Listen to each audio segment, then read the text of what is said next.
दोस्तों नमस्कार। BMP news में एक बार फिर से आप सभी का स्वागत है। दोस्तों मैं पुरुषोत्तम सिंह आप सभी का हार्दिक स्वागत करता हूं। दोस्तों आज हम ऐसे शख्स के साथ में हैं, एक ऐसे संगठन के साथ में हैं जिन्होंने पूरे भारतवर्ष में अपना डंका बजाया है।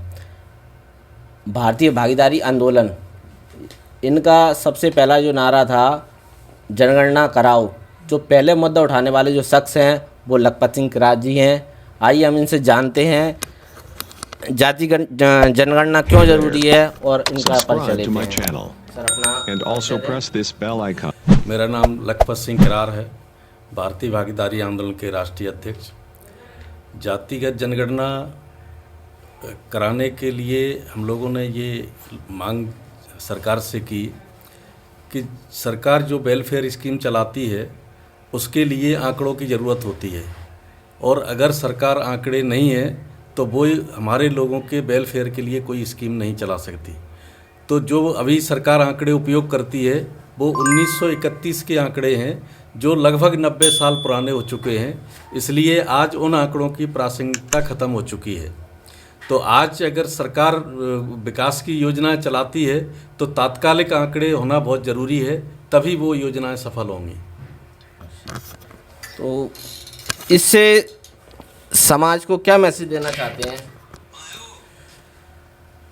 मैसेज ये है कि जो लोकतंत्र आया तो लोकतंत्र की अर्थ है कि सबका प्रतिनिधित्व हो, हर समाज का, हर वर्ग का, हर धर्म का, शासन, सत्ता, धर्म, धरती, उद्योग, व्यापार सभी में प्रतिनिधित्व होना चाहिए। और वेलफेयर स्टेट की, कल्याणकारी राज्य की जो परिकल्पना आई, उस कल्याणकारी राज्य की जिम्मेदारी है कि सबका कल्याण हो। तो आज़ादी के बाद 75 साल में न तो सबका कल्याण हुआ और न ही सबको प्रतिनिधित्व मिला। कुछ बेईमान लोग सत्ता पर बैठे, उन्होंने अपना ही कल्याण किया और अपना ही प्रतिनिधित्व बढ़ाया, बाकी पूरे देश के साथ धोखा हुआ है। इसलिए हम चाहते हैं कि गिनती कराएं और गिनती करा के जिसकी जितनी संख्या है उसके हिसाब से इस देश में भागीदारी मिले। अच्छा, यानी कि इससे समाज में क्या जातिवाद नहीं फैलेगा? जब अंग्रेज जाति की जनगणना कराते थे तब कोई जातिवाद नहीं फैला। 1931 में जातिगत जनगणना हुई, अगर जातिवाद फैलता तो उस समय फैलता, और फिर उन आंकड़ों को सरकार उपयोग कर रही है। और अनुसूचित जाति जनजाति की जातिगत जनगणना कराते हैं तब कोई जातिवाद नहीं फैलता। जाति के संगठनों का रजिस्ट्रेशन सरकार करती है तब कोई जातिवाद नहीं फैलता है। जाति के सर्टिफिकेट सरकार बांटती है तब कोई जातिवाद नहीं फैलता है, द्वेष नहीं फैलता है। तो केवल जाति के आंकड़े बताने से कौन सा द्वेष फैल जाएगा? ये सिर्फ भ्रम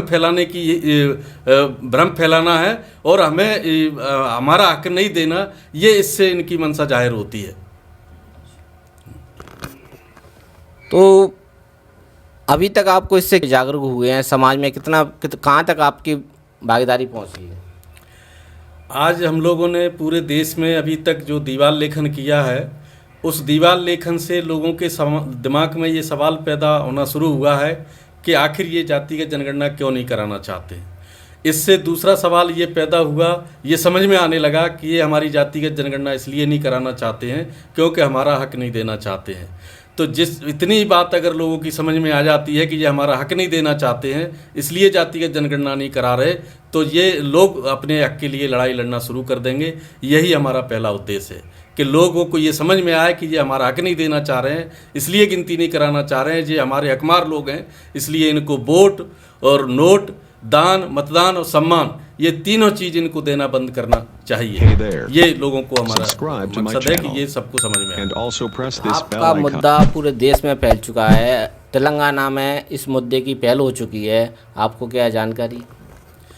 ये पूरे देश में जगह जगह ये मुद्दे पहले से चल रहे थे, ऐसा नहीं है कि हमने पहली बार उठाया हो। बस बात ये थी कि छोटे छोटे स्तर पर लोग उठा रहे थे, राष्ट्रीय स्तर पर इसको उठाने का हिम्मत हौसला लोगों में नहीं था।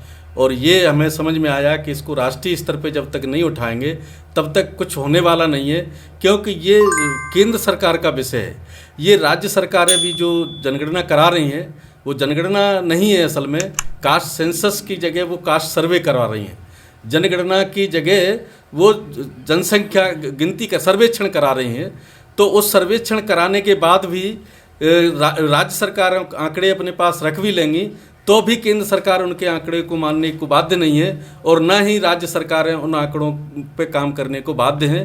जब हर 10 साल में जो सेंसस होता है उसमें जब केंद्र सरकार सेंसस करवाएगी, जातिगत जनगणना कराएगी, उस जनगणना के आंकड़े को केंद्र सरकार भी मानने को बाध्य होगी और राज्य सरकारें भी मानने को बाध्य होंगी और उन्हीं आंकड़ों के आधार पर केंद्र सरकार अलग अलग राज्यों को फंड डाइवर्ट करेगी, फंड देगी।